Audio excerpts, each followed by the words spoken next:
Hello there, YouTube.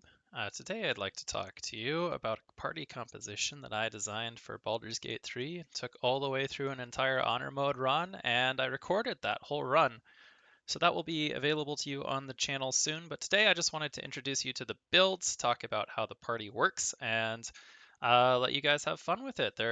I'm sure this isn't min-maxed optimally. I'm sure there are different ways you could approach this, but I wanted to share with you this idea to think of your party as a hedgehog.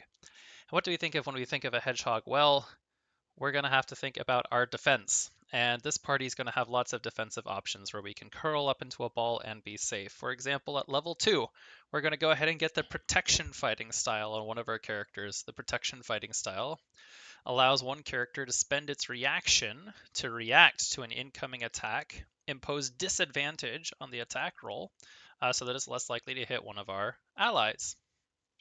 We're also going to have Warding Flare, so that gives away what one of the character is right away. But Warding Flare is a light cleric reaction that works similarly to Protection. Now, the issue with Protection is you have to be using a shield, you have to be within 5 meters of your ally and the attacker.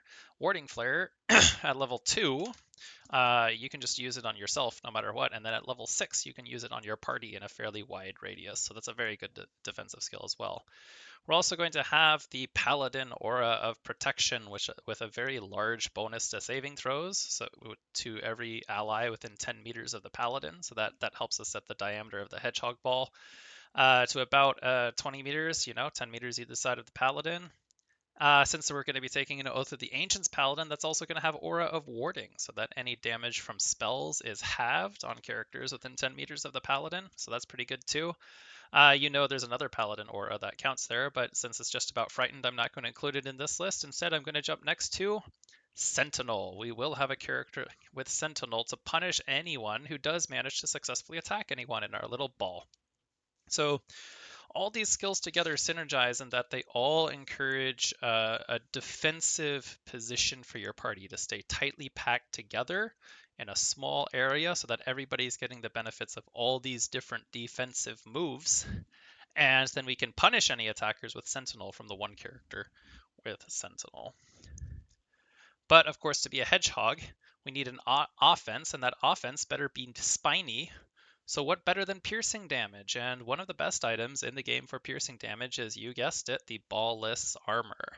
The ballless armor is available through a certain story event in Act 3, and as you are aware, it inflicts the Aura of Murder, a toggleable passive feature that creates an aura, making enemies vulnerable to piercing damage, which allows us to double it. And this is great because there are a number of enemies that will just become vulnerable to piercing damage and take double damage once they're within the aura from the character wearing this armor. But then certain key enemies, like, I don't know, Steel Watchers, are resistant to piercing damage, and now we can just remove that resistance and do normal damage to them with everybody doing piercing damage. So this does make a very good composition, and we can make our offense even better. Everybody's into tight ball, so everybody can benefit from the Wolf Heart Rage on a Wild Heart Barbarian. The Wolf Heart Rage on a Wild Heart Barbarian allows, if you're within 5 meters of the Barbarian, if your target is within 5 meters of the Barbarian, all allies will have advantage on melee attack rolls. So everybody else in the tight ball can come up. They can make their melee attacks with their rapiers, with their spears, with their tridents, with whatever they're carrying, and they're going to get advantage on those attack rolls. So that's the theory. We want to have a tightly knit group that stays close together, taking advantage of all these defensive options, and we want to be punishing enemies with piercing damage to represent the spines of the hedgehog. So we're a little ball of spines doing tons of piercing damage to everybody. Here are the 4 characters I did this with. The first was simply a level 12 Oath of the Ancients Paladin, and that was my tab for the run. I took 3 feats on this. I took Alert, I took Actor, and I took Savage Attacker.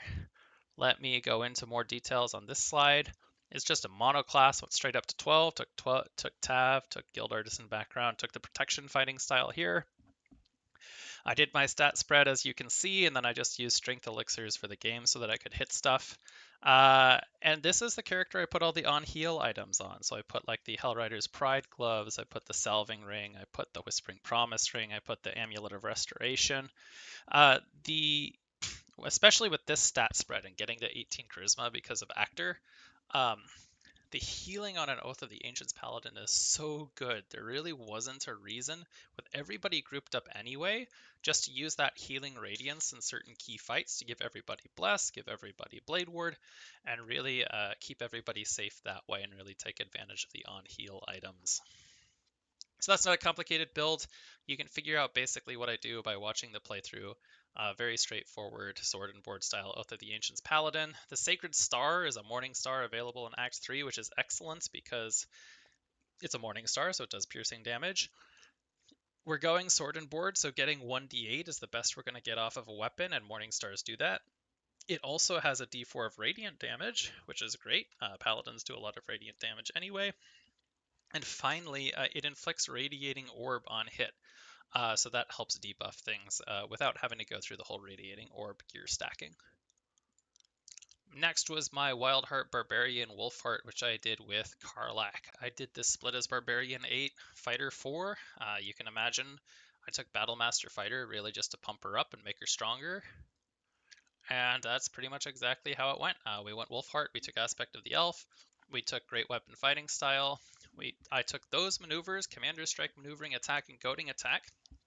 The reason I took Maneuvering Attack, even though I didn't use it much, is because with Maneuvering Attack, I could give more movement speed to my character wearing the ballless armor, which in Act 3 proved to be, occasionally amazing to let that character zip back and forth across the battlefield, just giving piercing vulnerability to everything and everyone.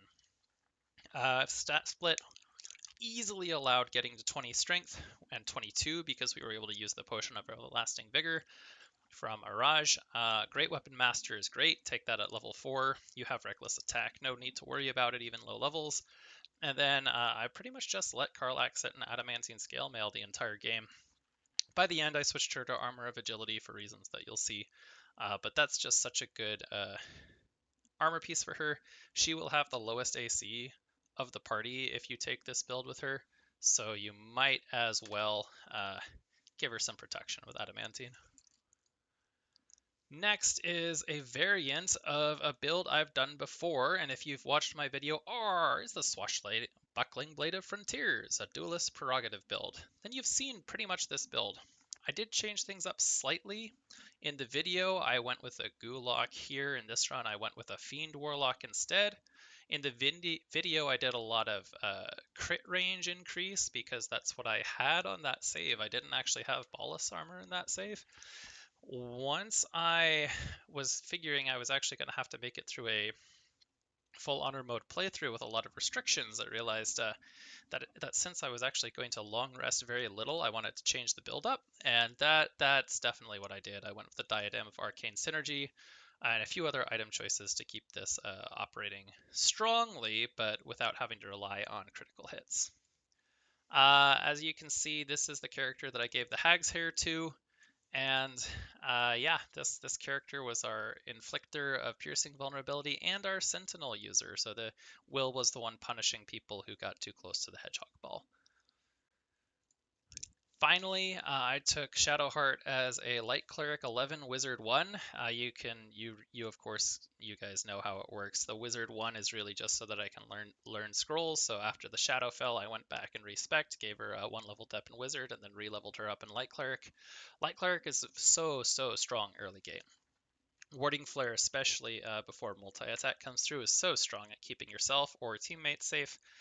And the Channel Divinity on Light Cleric just absolutely dominates Acts 1 and 2 and is still very relevant in Act 3.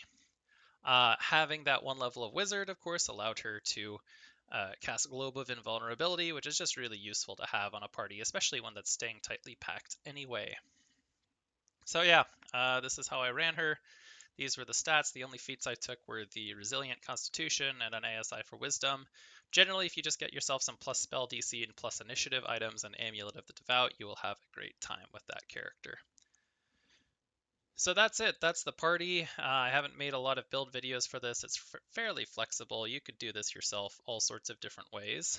But consider again, there are key synergies to this build. And if you understand these key synergies, you'll be in a great place to understand how you might want to respec, redo this build, mix in different characters. And it's that, first of all, for the defense, we are stacking as a group for safety. The protection fighting style does require you to be pretty stacked up, as do Paladin auras, and as does the Vengeance feature of Sentinel. Um, we didn't get piercing damage until Act 3, right? We didn't get the Bolus armor and hence that piercing vulnerability until Act 3. So there really wasn't a need to do certain things for offense until Act 3. But throughout Acts 1 and 2, protection fighting style, warding flare, improved warding flare, the Paladin auras, and Sentinel all did a ton for keeping this party safe.